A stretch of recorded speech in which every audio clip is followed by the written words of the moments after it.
Welcome, ladies and gentlemen, once again to the Pile On podcast, where we love football and hate your opinion. Episodes out every Wednesday covering NFL and college football. I'm your host, Richard Bradshaw, joined always with me, our co-host, Skylar Burkhart. How we doing, guys? And Donnie Druin. That was smooth. I think that's like the smoothest entrance we've had. Not bad. Not bad at all. But we're here to talk about football. We're here to talk about opinions, not your opinions. Because we hate it. We hate them. We're just here for the three of us. But as we all know, today is a very touching day in the history of the United States of America.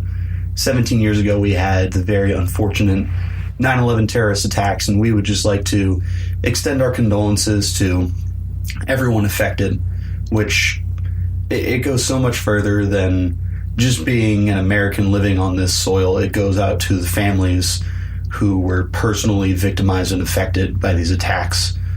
So just a very brief moment of silence for those lost, both during the attacks as well as in the aftermath of asserting our dominance as the greatest country in the world.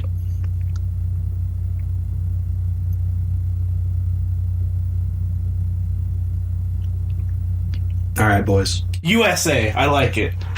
With that being said, we're going to try and change gears, go to a lighter subject, try and lighten the mood. No one wants to be gloomy on a day like this when we just want to be reminded about the greatest fucking country in the whole world. Back-to-back World War champs. Ain't no one going to stop us now. That's right. Don't make us three-peat. Don't make us three-peat. So until then, ladies and gentlemen, just keep here with us every Wednesdays. What do we got? This week, we got coverage of just about... Football's back. That's football's back, absolutely. We have stuff to talk about. We don't have to talk about somebody tweeting or, potential breakout players for the fifth time. We have actual football to talk about. Yeah, making albums towards Eminem. Oh, God. Yeah, you're real tough. In case you guys wonder how we get hyped before the show, we just listen to Machine Gun Kelly's dumbass try to diss Eminem. That's worse than other teams just thinking that they can take on the big brothers of the NFL. Like, hey, Buffalo, you think you're real tough being able... We're not cutting that. Everyone gets to know that you were a dumbass and left your sound on.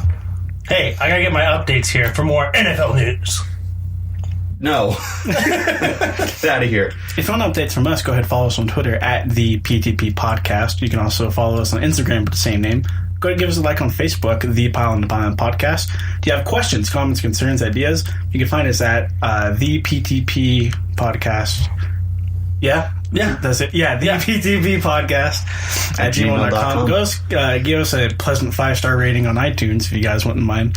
Might have to slide you guys a little dough, but it's definitely worth it. Winky face. Hit us up on Spreaker too if you use that for all your podcast listening. If you're not an iTunes user, because that's for the Android users, but definitely hit us up on there. Let's get it spread out to more football lovers out there like you guys. Until then, let's reach out. I got a lot to talk about with this game. We're going to start off not with Thursday Night Football, not with Monday Night Football games. We're starting off with the biggest blowout of the week. A 47-3 ass whipping of the Buffalo Bills, courtesy of your Baltimore Ravens. Boys, what did you see in this game outside of just flat-out dominance and a pissed-off group of Baltimore Ravens who clearly had it out for these Buffalo Bills and wanted to say, hey, you're welcome for that playoff trip. Just know we're not going to do that again. We're not going to roll over. We're not on our backs this time. We're going to put you guys down. Well, like I told you, I saw the game started. I saw it was 7-0 right off the bat. Yeah. Yep. Okay, so right 7-0. Went to the bathroom, came back, and it was like 21-0. Like, not even joking. And then obviously, like, the Steelers game turned on, so I turned it on to that. And then I feel like every time, like, the ticker at the bottom of the screen, like, changed to the Bills game, it was a deeper hole. They dug themselves a deeper hole. I didn't get to watch the whole game, obviously, but from everything I saw, the Bills have a lot to figure out at the quarterback situation, and that doesn't involve Nate Peterman. I think you have to roll with Josh Allen. You can't keep the bubble wrap on him for much longer. You can't sit there and be like, oh, we don't know who we're going to start next week. You know who you need to start next week. Don't, bubble wrap it like you said. It's time to stop BSing yourself. Josh Allen's the guy moving forward. Whether he's ready or not, he needs to be. Peterman wasn't the guy last year. Definitely isn't the guy this year. This isn't a team that's ready to compete for the playoffs. I think last year was an anomaly. Good for them. They had the longest playoff drought in the NFL currently. It's one of the longest droughts that we've seen in NFL history. So it was a feel-good story for them to get back into the postseason, but they're going to be right back to being bottom dwellers of the league. They're going to be competing for the number 1 pick in the draft. Ed Oliver and Nick Bosa should be looking at real estate out in the city of Buffalo right now. But this was a true statement game for the Baltimore Ravens, a team that has choked away the playoffs each of the last 2 seasons within the final 2 weeks of the season on just drives that shouldn't have happened. The Antonio Brown immaculate extension catch was an absolutely outstanding play, and props to AB and props to the Steelers offense for that final drive down the field to break the heart of your own Richard Bradshaw on Christmas Day, the same day that he lost the League OP championship. It was a very Quite the Christmas. day for you. Not in a good way either. And then last year, on 4th down, Tyler Boyd is just able to come up with a huge play for the Cincinnati Bengals and eliminate Baltimore from the postseason. Everyone's on the hot seat now, and clearly this is a team that wants to show everyone, hey, we're not close. We're there. We're ready. And Donnie, you'd be the first to admit Pittsburgh needs to get something going soon if they want to get a ring before their time is up here. Oh, most definitely, yeah. Knocking on that door. So they ended up tying with the Browns 21-21. Up until about 7 minutes left in the game, it looked all Pittsburgh. Excuse me, they were up 21-7. They had possession of the ball. Myles Garrett makes a great play and causes James Conner to fumble. The Browns take it back to the Steelers 1-yard line. Next play, how about that haircut for James Conner? Man, listen, I'm not even going to front. That's ugly as hell. But if dude can continue putting up numbers like that, I'm fine. Business in the front, party in the back. Things I learned from the Browns-Steelers game, Myles Garrett is legit, if we didn't know that already. He made Alejandro Villanueva, which is a Pro Bowler last year, by the way. He was a Pro Bowler. He was one of the highest-graded Pro Football Focus tackles for the second half of the season. Made him look like an elementary schooler. It was just sad. The Browns are almost there. But I'm not even going to front with you. I think the Browns have the talent there. I just think they need to get rid of Hugh Jackson and then change a couple more things personnel-wise. But the Browns are there. And if you want to put it on the flip side of the coin, the Steelers historically don't come out week 1, guns a-blazing. You know this better than anybody. Yes, I do. You? Yes. Especially on the road as well. I'm looking forward to a bounce-back game in Kansas City, but, man, these guys don't look like division champions. Real quick note, how great would it be as a football fan to see Hugh Jackson get fired and what's Oklahoma's head coach's name? His first name. It's something Lincoln. Lincoln Riley. Oh, I thought Lincoln was his last name. Yes. How great would it be to see Lincoln Riley become Cleveland's head coach and just reunite himself with Baker Mayfield? Well, I mean, like, as Baltimore and Pittsburgh fans, probably not good for us. Not good for us. I'm saying as football fans, so you want to see that. But football fans who wanted to see something, we finally got Monday Night Football. We had the doubleheader, the first game featuring the Jets and the Lions, which I don't think any of us expected that outcome of the game. Jets went ahead after a Sam Darnold pick 6 right off the bat. Jets went ahead and won that game 48-17. But we're here to talk about that second half of the doubleheader. Skyler, take it away. Going right into it on the Monday night game here, the late night, we have Rams versus Raiders. Rams end up winning 33-13 against the Raiders, soon moving to Vegas Raiders. And it was a slow... Is this their last season? So, funny thing. So, they're not moving to Vegas, from my understanding, until 2020. It is 2020, but okay. The city of Oakland is suing them, and they're not letting them play in Oakland next year. So, that stadium in Vegas probably isn't going to be done. They don't have a place to play in 2019 right now. Must suck. They could share that soccer stadium with the LA Chargers. Yeah, finally get some people in that stadium. No, but the Rams came out to a very, very slow start at the beginning of the half. Raiders came out hot. I thought the Raiders were actually going to take this one away with how they were very open with Jared Cook, which is surprising, seeing him actually catching the ball, coming from a Rams standpoint. Yeah, when did he learn to do that? Honestly, I saw a tweet where somebody was like, if he keeps it up, he's going to get traded. No, it was a really good game. After halftime, Rams stepped it up, came back, started running the ball more with Todd Gurley, established that run game. Defense really stepped it up.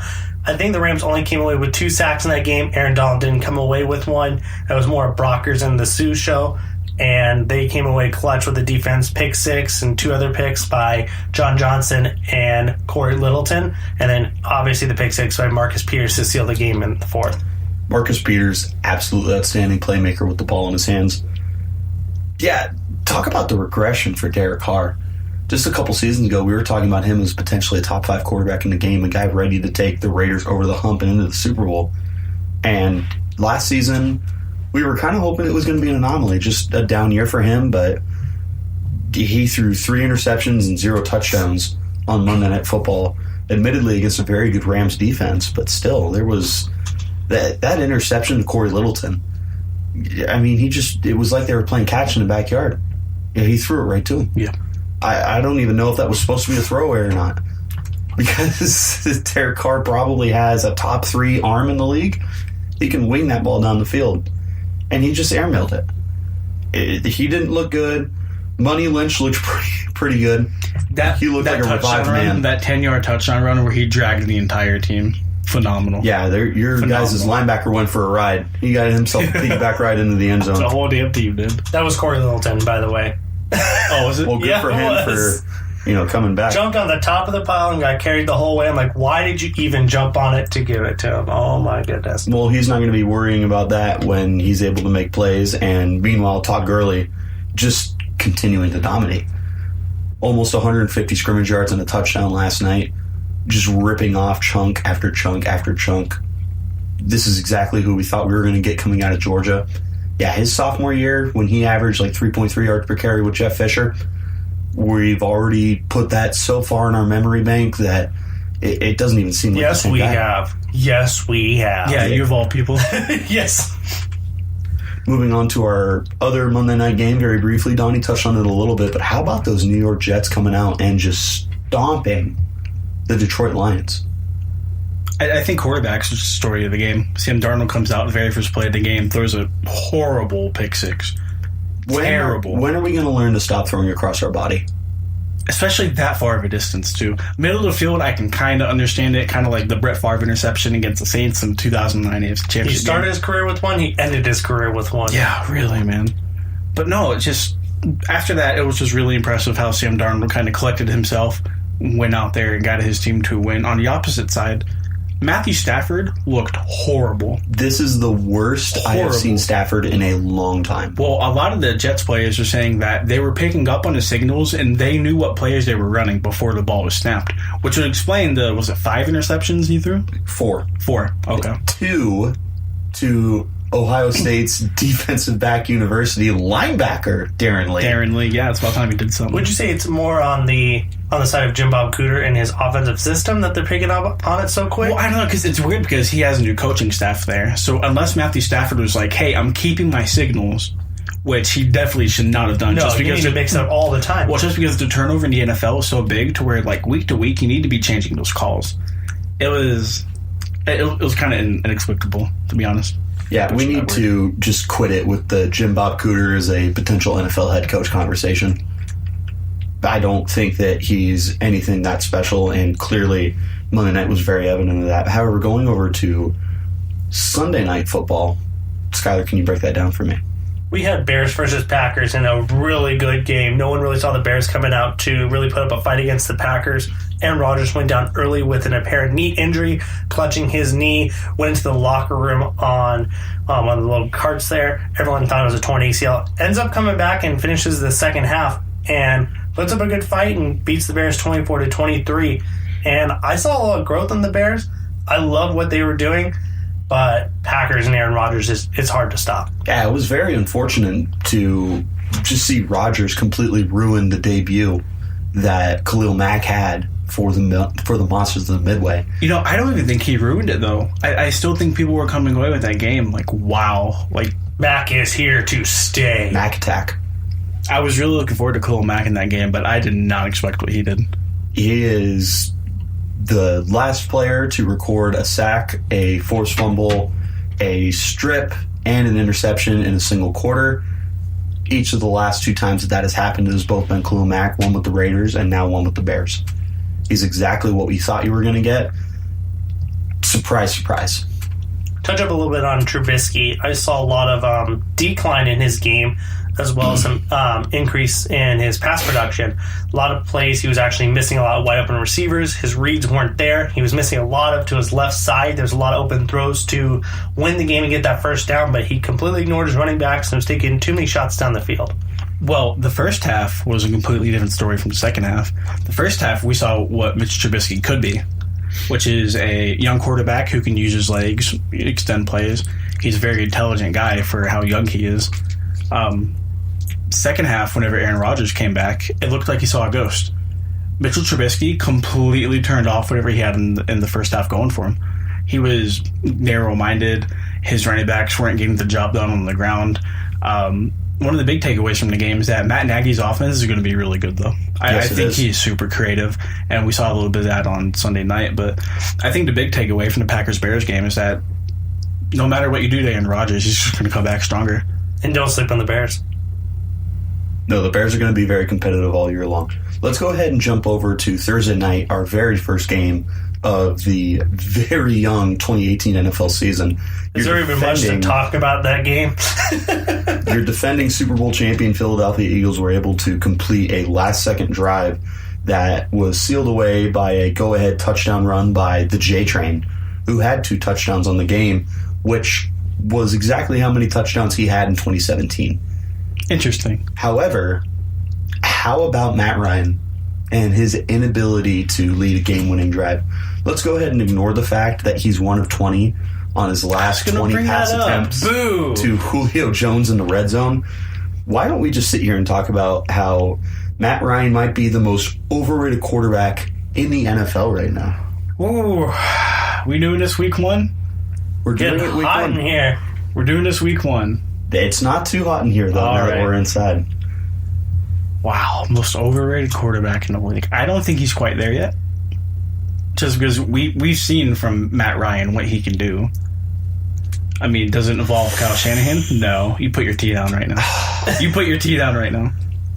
We'll talk about another quarterback I think is the most overrated in the NFL right now. But with Matt Ryan, I think it was just a bad first game jitters, and there was a lot of missed opportunity left on the field. He was on the road against the defending Super Bowl champions. Yeah, his offense only put up 12 points, but they both have good defenses. He's still getting used to a new system. With, by the way, Steve Sarkisian is a garbage play caller and should be out of the league immediately. Yes. And it's not Matt Ryan's fault. But it is Matt Ryan's fault, however, who he chooses to go with and where he places the ball. And I don't know how you can sit there. And yeah, Julio racks up yards, but whenever you're in the red 10 zone... 10 catches for 169 Whenever yards. you're in the red zone, how do you not look at him 3 downs? No. Who cares if he's double team? You force it in there. You make it so he can get it. You're telling me Julio's not coming down with 1 of 3 jump balls over anybody. Play any corner in the league on him. Yeah. He's coming down with 1 of those 3 footballs. But you got to give him an opportunity.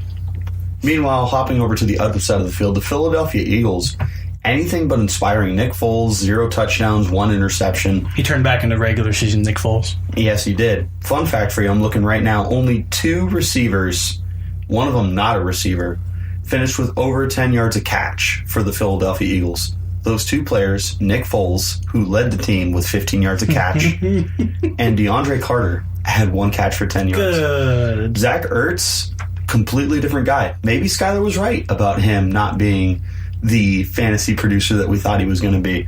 He dropped a couple of really easy passes when this is a guy who never dropped passes. Nelson Aguilar had 8 receptions for 33 yards. Couldn't get anything going. Just Jarvis Landry numbers.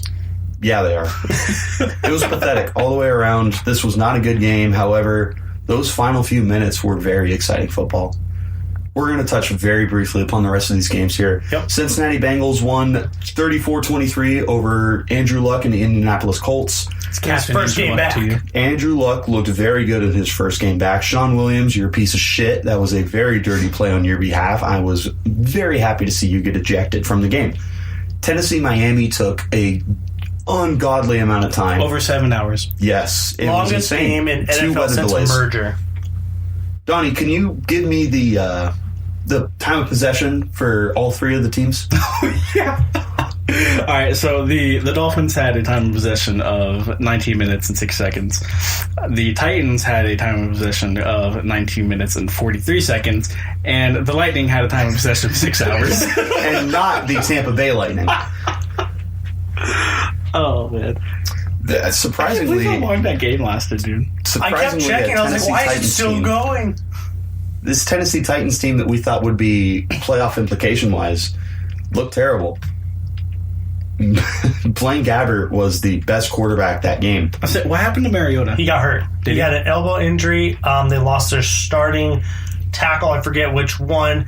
And then they also lost another player, too. So they lost 3 key starters that hopefully are coming back soon. Get Skyler, bring him the knowledge. Yeah, not a good start for the brand new era that the Tennessee Titans have asserted in with Mike Vrabel. Moving on, the Minnesota Vikings defense looks legit and completely shut down anything that Kyle Shanahan and the San Francisco 49ers wanted to get going, including a pick 6 by rookie cornerback Mike Hughes. Mike Hughes. Don't sleep on him. I told you, first round talent. He did. The University of Central Florida cornerback was defending champion. He is a defending champion. He absolutely is. And it was Garoppolo's first career loss as a starter. The most overrated quarterback in the NFL. Oh. Good. Definitely the most overrated quarterback. They deserve to get this reality check. Maybe we'll start seeing more 49ers fans actually stop talking up Garoppolo so much. Your AFC champion and Super Bowl runner-up New England Patriots were able to come away with a 27-20 victory over the Houston Texans. Very rough return for Deshaun Watson, completed 50% of his passes, 1 touchdown, 1 interception. Looked like a shell of the player that we saw last year, but it's not fair to expect him to come back and dominate the way that he was. Let's be honest, boys. He's not going to replicate what he was doing in that unbelievable stretch that he had last year. Even just asking him to come anywhere close to that isn't fair, coming off an ACL tear. This is a bump in the road for him, though. He's going to be just fine. Yeah, it was. Sorry. I was going to say, Patriots are 10-1 all-time versus Houston, including the playoffs. So, I mean, they know how to handle them at this point. Well, everyone was wondering how the Patriots defense was going to fare with Matt Patricia over in Detroit now, but I think they went in and answered that. I mean, you have Watson, you have Hopkins, you have Lamar Miller in the backfield. You kind of expect that offense to put up at least 24, 25 points a game. But no, like Richie said, you can't expect Deshaun Watson to come out and do what he did. Partly because he got injured, and it's just kind of crazy to expect that. But second point, film. A lot of rookie quarterbacks come to a league with not a lot of film on them at the pro level, and they look great. And then after a couple of weeks, or even a 5 or 6 game span, teams are able to look at your tendencies, they're able to break you down, and they're able to finally stop you. The infamous rookie wall. Yep. And because he missed more than half of last year, he's going to hit that right now. How about the most surprising loss over the weekend? Tampa Bay was able to upset me and Donnie's projected Super Bowl champion, New Orleans Saints, 48-40. Who the hell does Ryan Fitzpatrick think he is? He is the guy who, as soon as you start doubting him, will come out and dominate. But as soon as you start to believe, he disappears again. Every year. He's got the magic. Every year he does it. Can you feel Fitzmagic in a young girl's heart? No, but it was also the highest scoring opener in Super Bowl era, and it was a good game to watch. If you guys didn't pick up on this game, I got to watch the whole thing. Oh, I sure as hell did. It was a good game. Yeah. Alvin Kamara did very dirty things to me in fantasy. Yeah, he did. So, He was definitely worth my trade, but Kamara, amazing watching. And even Drew Brees, a lot of people were talking down him, thinking he had an off year. Nothing. No. There's no rust, nothing. He came out there guns a-blazing. What happened to the Saints defense? They got absolutely manhandled. Marshawn Lattimore was completely exposed. Lots of busted coverages from what I saw. Lots of it. How does that defense lit up 48 points? Pre-game jitters. I think just the first game of the season, they didn't have it all together, and that's what happened. Yeah, this looks like the Saints defense of 2 years ago that just got run over consistently. But there are silver linings for the Saints, such as Michael Thomas catching 16 of 17 targets for 180 yards and a touchdown. Absolutely looks like the freaking nature we thought he was going to be. Kamara, like we talked about, was all over the field. Drew Brees, 439 passing yards and 3 touchdowns. Let me know when you see a regression, because I don't. Nope. Not anytime soon. The Jacksonville Jaguars were able to get a win over Vice President Tom Coughlin's former team, the New York Giants. Not in the convincing fashion that we thought it was going to be. Saquon Barkley shut down for most of the day, but of course, being Saquon Barkley, had to come out and have an absolutely massive 68-yard touchdown run. Just embarrassing, that Jags defense, and winning foot races in ways that we wouldn't think a man as big as him could be, but here he is. So you kind of had that typical day that Saquon Barkley has. And in front of the podcast, Logan Bell pointed this out to me. He had your typical low yards per carry, but just that one home run hitting play, and that's all you need from Saquon Barkley. Yep. Odell Beckham came back nice and strong, too, catching 11 passes for 111 yards. Joker won over Batman. Flipping over to the Jacksonville side, Leonard Fournette goes down early with a hamstring injury, and this is going to be very concerning going forward considering the amount of bulk carries and touches in general that Jacksonville's going to want to feed Fournette. The defense looked just fine. Outside of that big play, Myles Jack had a pick six. The defense was consistently running over the offensive line and just wrecking havoc all day long. Saxonville was absolutely killing it. Moving on, the Chargers, another team that a lot of people, including majority of the people on the podcast here, thought would be a legit team. In fact, Skyler said it was going to be a Los Angeles Super Bowl game between the Rams and the Chargers. Well, if these are the Chargers that we're going to be looking at all season long, I'm not very inspired. Maybe part of that is because Joey Bosa has an undisclosed bone bruise that we are getting second opinions about, and he might end up missing week 2 of the season. A huge blow for him and for the entire Chargers team, considering, A, he might be the best player on that team. B, we all considered him a Defensive Player of the Year candidate. The Chargers look lost, and Patrick Mahomes looks like a god amongst men. I feel so bad for Phillip Rivers because none of his receivers can catch passes. No, none. Wide open touchdowns. I saw 2 or 3 touchdowns that were just dropped. Not even good coverage, just flat out dropped. Busted coverages. Even the one, I forget what corner, just even let the receiver go. And he, right there in the end zone, just easy low grab, just like go right through his hands. Phillip Rivers can't get any help. He has all the talent in the world, and that talent doesn't want to help him. Meanwhile, can we go ahead and just claim that Tyreek Hill might be the most explosive player in the NFL right now? Why is he never put up in conversation with best in the league? Yeah, we need to, just for a minute, even talking to myself mainly, ignore his off-field and just kind of look at the player that you're seeing on the field and realize how special this young man is. It's not just like wide receiver sweeps. It's not just little like drag or slant patterns. This dude's going up and getting the football. He's crazy acrobatic. He's super athletic. He's fast. We all know that. But he's got really reliable hands, too. And I love the fact that he plays with Andy Reid. And, you know, if Reid has a good receiver on his hands, just like similar to his running backs, he's going to find a way to get him the football. Yeah, Tyreek Hill looks a lot like Deshaun Jackson did about 10 years ago for him. Meanwhile... That's a good comparison. Wow. Tyreek Hill might be the best special teams player we've seen since a young Devin Hester at the same time. He's absolutely incredible. The Kansas City Chiefs shouldn't be messed with this year. Neither should the Carolina Panthers, who came out and just dominated the Dallas Cowboys offensive line that was missing Travis Frederick from the lineup. Their defensive line is nothing to be messed with. They lost Star Lotulelei, yet they're not even missing a beat. Dontari Poe looks fine, but the real story of the show has got to be Kawan Short, a guy that we've been high on for a while now. The defense is great. Cam Newton's going to lead you all day long. Christian McCaffrey doing just a little bit of everything for you. Luke Kuechly had 13 tackles. Everything that you expected out of the Carolina Panthers came to reality. Do we know if he came back after that? Because he did have an injury to look like his ankle or something. He did leave the game. Kuechly? Yeah. He was hurt twice in that game, but he ended up finishing. He did finish? Okay. Please stay healthy. I know. Stay healthy. Speaking of healthy, we'll touch on that later with this game, but let's jump right into Cardinals and Redskins. I love hearing about this game just because I don't watch Cardinal games, but watching this one brought joy to my heart. That was a signed reality check via the Washington Redskins for everybody down here in the desert. Adrian Peterson claimed his 100th career rushing touchdown with the Washington Redskins. In a revenge just like we all projected. Mm-hmm. Just like we all would have thought. Sam Bradford looked terrible. The accurate quarterback that we have come to know over the last couple of years completely disappeared. Completed under 70% of his passes. which is pretty normal for most quarterbacks, except Sam Bradford has shown to be that guy over the last couple of years. Threw an interception. David Johnson, coming off a fresh, brand-new contract, 3 years, $39 million. Cha-ching. Came out, had a touchdown, 67 total yards, but only 14 touches. They were completely eliminated from the game.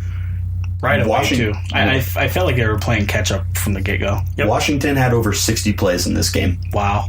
They absolutely dominated. Alex Smith, 21 of 30 passes, 255 passing yards, 2 touchdowns. Adrian Peterson had just shy of 100 receiving yards, or rushing yards, but he did have 70 receiving yards as well tacked onto that. So I guess the storyline from this game is going to be one of two things. One, do you think the Redskins are this good, or do you think the Cardinals are this bad? I'm going to go ahead and say the Cardinals are this bad.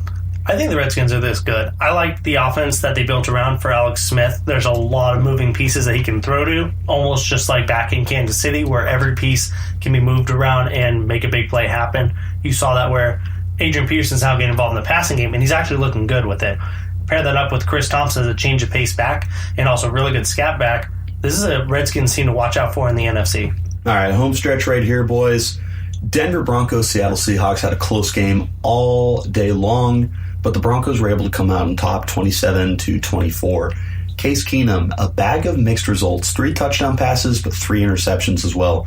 Royce Freeman and Phillip Lindsay, undrafted out of Colorado, both had 15 carries for 71 yards on the game. Just like we all expected. Just like we all expected. Case Keenum had 39 pass attempts. The team had 32 rush attempts. They were in control of the clock from the get-go. This Seattle Seahawks running game is pitiful. What running game? Exactly. You mean Russell Wilson scrambling? Russell Wilson had 33 pass attempts. Rashad Penny and Chris Carson both tied the team high, 7 carries. Meanwhile, now the team might be out of Doug Baldwin for an extended period of time with a PCL sprain. When are they going to address the offensive line? When is it going to be time for Seattle to step it up? They're not going to, for whatever reason. They made it very clear in the Jimmy Graham trade they didn't care about their line. I agree. They gave up a really good center, and this is the result of it. And it was very obvious when future Hall of Famer Von Miller was absolutely dominant throughout the game, had 3 sacks and 2 forced fumbles. The man was unstoppable. It's Von Miller. I mean, you can't. You look at a guy like Khalil Mack, and he gets his money, and he's being paid $1 million more per year than Khalil Mack. Go ahead. Is your thought good? No. Finish your thought. My thought is that Von Miller is still one of the top 10 best players in the league, despite the Khalil Mack hype train and despite Khalil Mack's bank account. And I think he wanted to come out and make a statement. He absolutely did. If you want to go and see these teams live, however, make sure that you're going over to SeatGiant.com for all of your ticketing needs. SeatGiant.com stretches across all of North America, including Canada, where they will take your Canadian dollars to all of our Canadian listeners out there. Hey! They got everything covered for you. They got sporting events for all your NFL needs and your college football needs. They've got concert tickets and just about everything imaginable for the best prices that you can think of. But even if that price isn't good enough for you, which is crazy as it is, go ahead and use the promo code PYLON, that's PYLON, for an additional discount on great price tickets. SeatGiant.com needs to be your go-to when purchasing anything for anything. Ding. Boys, we got a lot to talk about in this NFL rundown this week. We're able to break down all of your games and your final scores. Ding. You ringing the bell? I'm ringing the bell. Yeah. I'm waiting for someone to come back, but I just keep ringing. There's 2 sides of me. There's a side of me that says Le'Veon Bell can stay the hell home and not collect his money. And then there's the other side of me that says, hey, Steelers probably not win the Super Bowl without Le'Veon Bell. Come back! Come back, please! You can blame it all on me, baby. So the question we have written down is, when does Le'Veon Bell come back? And that's a very great question because I don't think Le'Veon Bell knows when he's coming back. His agent made it very clear. And by the way, I think Bell needs to fire his agent. Yeah, I think they're handling this the completely wrong way. But they were doing it at first, and then it just took a downhill nosedive. So, last week, you're supposed to report. He didn't. and his offensive line came out, completely bashed him. But how much money did you leave behind? Completely bashed him. $853,000 per game, which is more money than Kareem Hunt will make for the entire 2018 season. Mm-hmm. He's leaving a lot of money on the table, and like I've said this whole time, for a guy who loves his money, it's really weird to see him give it away. Because that money's going right back into the Steelers' cap space. So I'm not sure what they plan on doing with that. Meanwhile, James Conner looks absolutely outstanding, and guess what? They're not paying him a damn thing. And I have to say, admittedly so, I was a little skeptical on Conner. I did know you definitely were. I know he improved from last year. I just didn't know if he'd be ready to handle that starting load that comes with being a running back in the NFL. Well, I just want to make sure I got this right. He didn't score a touchdown last year, correct? No. He got maybe 20 carries all last year. That's it? Yep. I would have lost that bet. I thought he got a little bit of a bigger workload than that. Well, Le'Veon played all 16 games for the first time in his career last year, so... Second. First. No, his rookie year... 2014, he played 16 games. Bet me $1. Dollar right now. You look that up. Anyway, going back to James Conner, it was really nice to see him whenever he first scored his first touchdown to just get embraced. I don't know if you guys saw the celebration the Steelers did. Whenever he scored his first touchdown, that's a no from you. All of his offensive line came over. The whole offensive line went over, and it was a big hug, wasn't it? And a lot of people were saying that was a little slight to Bell.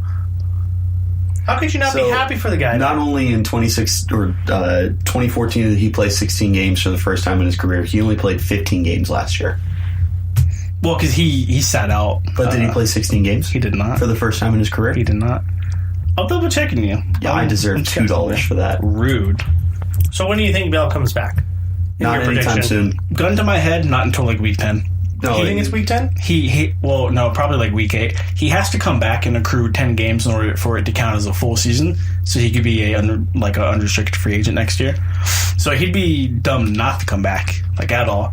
Well, Donnie touched on this. I don't know if we had to cut it out of the podcast because a cat came in and started purring while we were trying to record. However, whether or not it was cut or not, Donnie, you pointed this out. He needs to fire his agent. Yeah. He absolutely does. Him and his agent have taken this the complete wrong way.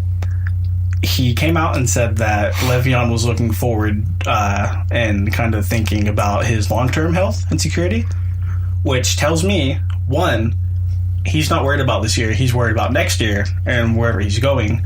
And two, he's not going to give us 100% this year. Why put Bell on the field if he's not going to give you his all? Why? Agreed. Totally agree. I think he comes back week 4, though. I think that's my prediction. Okay, I'll hold you to that. Just out of curiosity. I just... He has to come back at some point, but I don't know if they want him back. That's the problem. Here's the thing. Let's say next week, Bell holds out again, and James Conner has another huge week. What do you do if you're Pittsburgh? His line has made it perfectly clear. They don't want him back. Pretty much. So how do you come back from that? And if James Conner continues his success, that barrier between Bell and the Steelers, it's only going to get bigger. This is going to get uglier before it gets better. Mark my words. Speaking of coming back, looks like someone did come back. David Johnson got a new deal. Break it down for us, Donnie. So the deal was for 3 years, $39 million, $30 million guaranteed. And just touching on this really quick, this hurts Le'Veon Bell at his market value with a younger running back who can put up the same production he does for a considerable amount of less money. $13 million a year. Yep. So he's... Yeah, $13 million. Sorry, I can't math right now. So I think that hurts Bell in the long run of him trying to get a new contract. But man, you're not going to hear me say this a whole lot about the Arizona Cardinals, but what a deal. Very smart. What a good move. And only 3 years, too.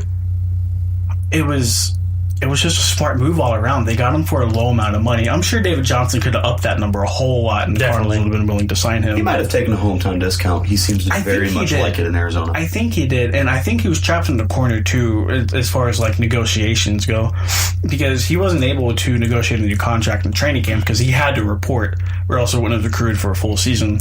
And I think he's kind of seeing the way things are playing out across the league. And one, I don't think David Johnson is that guy. He seems like a very nice guy, like Richie pointed out.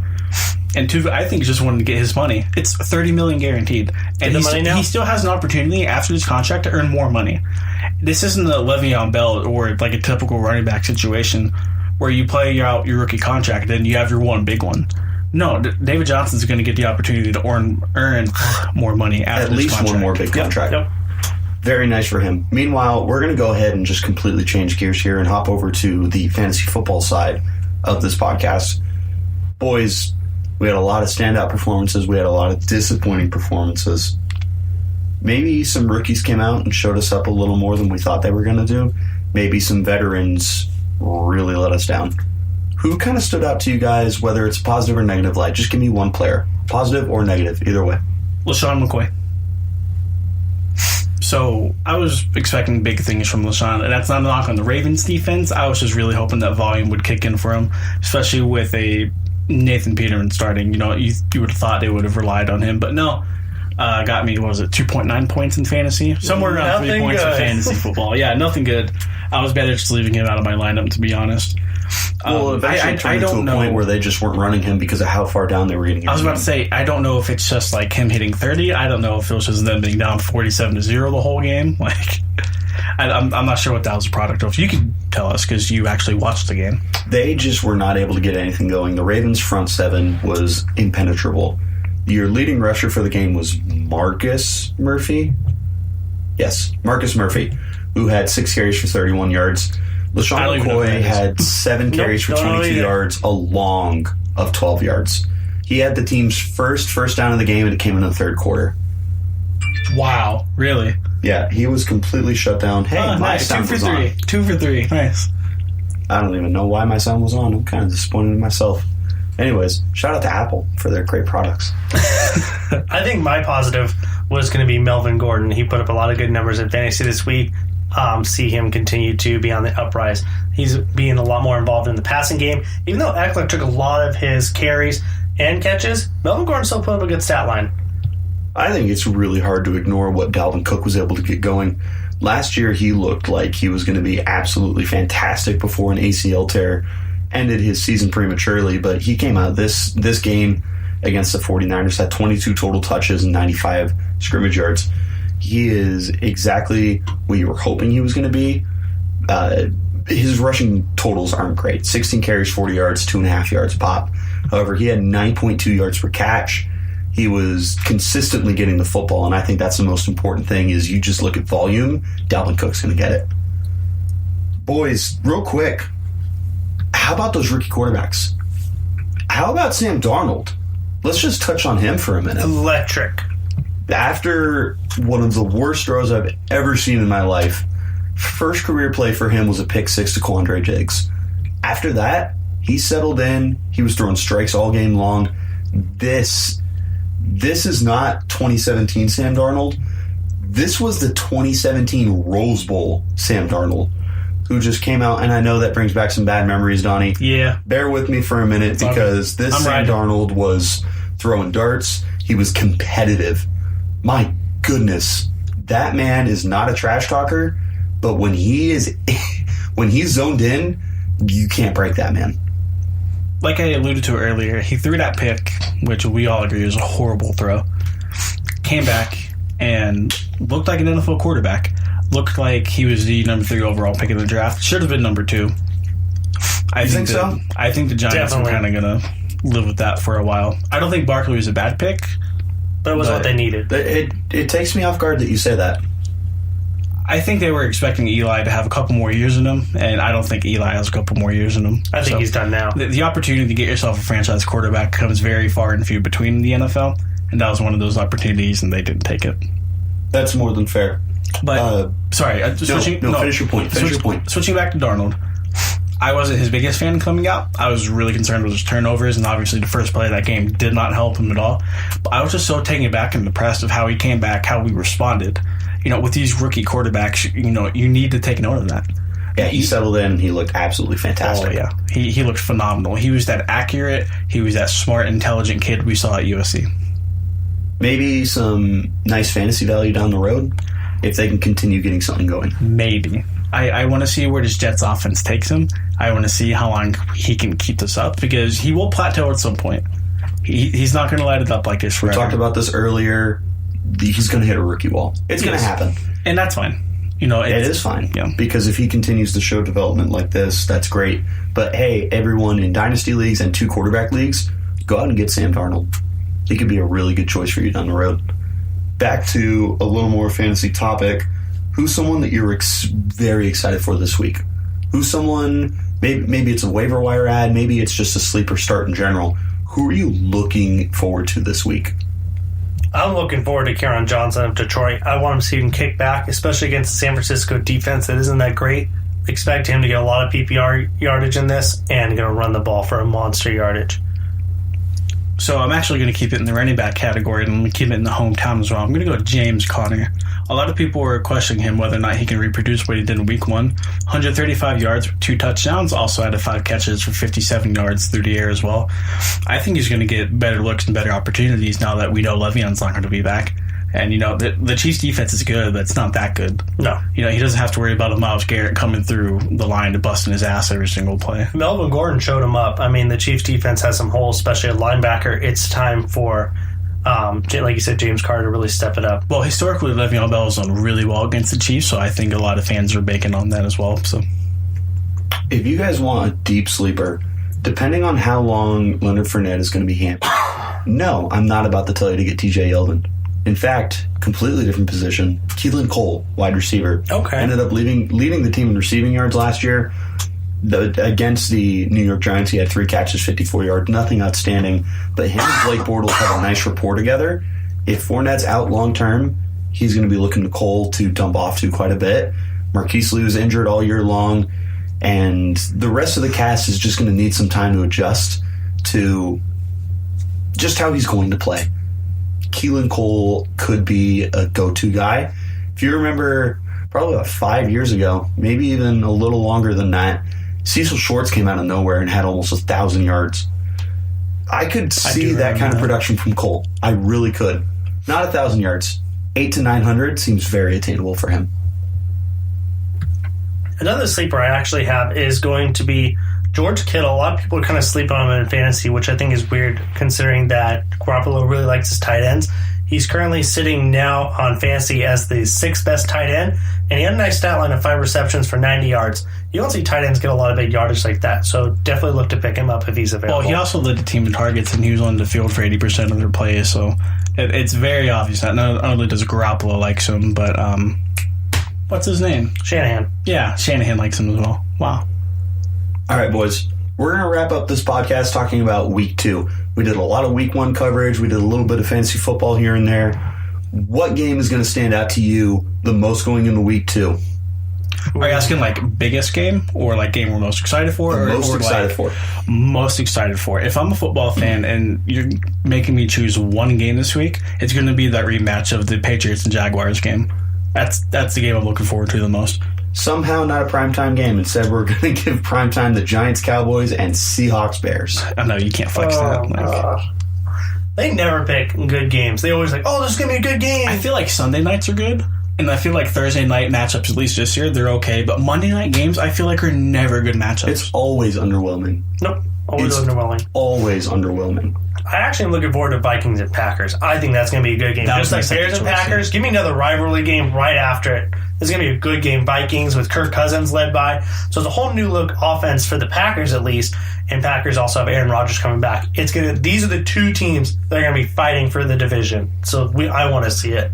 This isn't going to be a good game for one team. It's going to be a great game for the other team. Baltimore's going to Cincinnati on Thursday Night Football. Man, and that's you are going to really be excited about that, huh? It's the completion of the revenge tour. First 2 weeks of the season, we get to take down the 2 teams that crushed Trump City last season. I am so excited. 47-3 against the Bills. That's nothing.